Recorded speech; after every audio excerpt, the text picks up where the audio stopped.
নমস্কার, সবাই কেমন আছেন? আশা রাখি আপনারা সবাই ভালো আছেন। আমার নতুন একটি বাংলা মিনি ব্লগে সবাইকে স্বাগতম জানাই।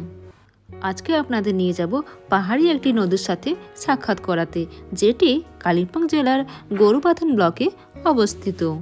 যারা কলকাতা এবং তার আশেপাশ থেকে আসতে চাইছেন তারা নিউ জলপাইগুড়ি স্টেশন অথবা নিউ মাল জাংশনে নামতে হবে।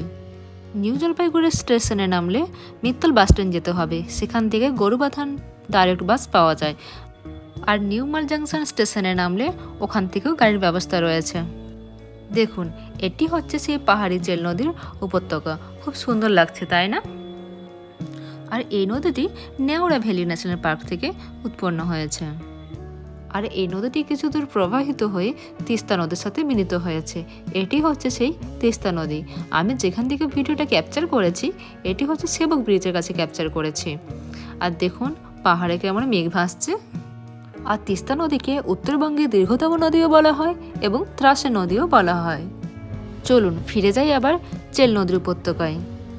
জানেন, এখানের পাহাড়ি ডগিগুলো খুব মিশুকে হয়। একবার যদি পিছু ধরে একদম ছাড়তেই চায় না। আর বিকেল সময়ে ঘুরতে এলে ছিপ দিয়ে মাছ ধরা উপভোগ করতে পারবেন। আর নদীর পাড়ে বসে বসে ছিপ দিয়ে মাছ ধরা দেখতে কার না ভালো লাগে। যদি এখানে ঘুরতে আসতে চান তাহলে এখানে হোমস্টেগুলোতেও থাকতে পারেন। এখানে থেকে আপনারা নানান জায়গায় ঘুরতে পারেন, যেমন বিন্দু ড্যাম, বিন্দু খোলা।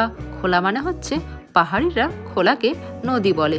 আর নদীর ওপারে রয়েছে রাজার দেশ মানে ভুটান।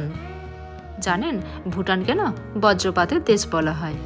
আর যদি ডিসেম্বরের দিকে আসতে চান তাহলে একবার পাহাড়ি মেলা দেখে যেতে পারেন। এখানে পিকনিক হয়, লোকের সমাগম হয়, মেলা বসে খুব সুন্দর এনজয় করা যেতে পারে। আর যদি গরুবাথান থেকে যদি কালিম্পং যেতে চান তাহলে একবার আপার ফাগু দিয়ে যেতে পারেন।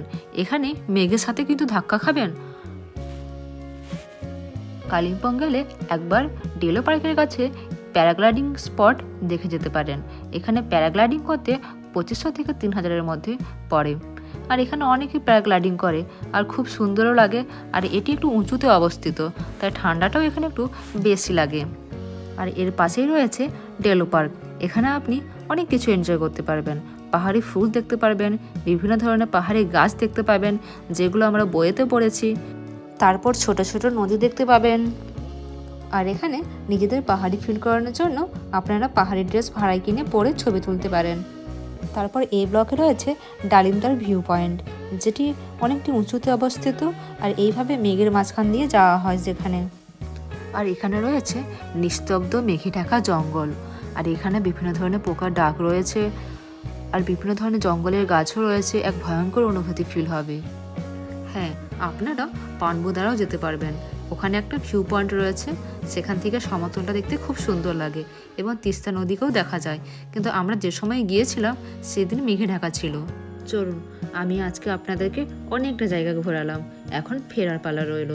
আর যারা আপনারা আসতে চান আসতে পারেন। আর সত্যিই এখানের সুন্দর ভিউ রয়েছে এবং খুব এনজয় করা যাবে। আপনারা ফ্যামিলির সাথে, বন্ধু বান্ধবের সাথে, প্রিয়জনের সাথে আসতে পারেন এবং এখানের ওয়েদার, এখানের ভিউ, এখানের সিনারি সব কিছু এনজয় করতে পারবেন। চলুন তাহলে।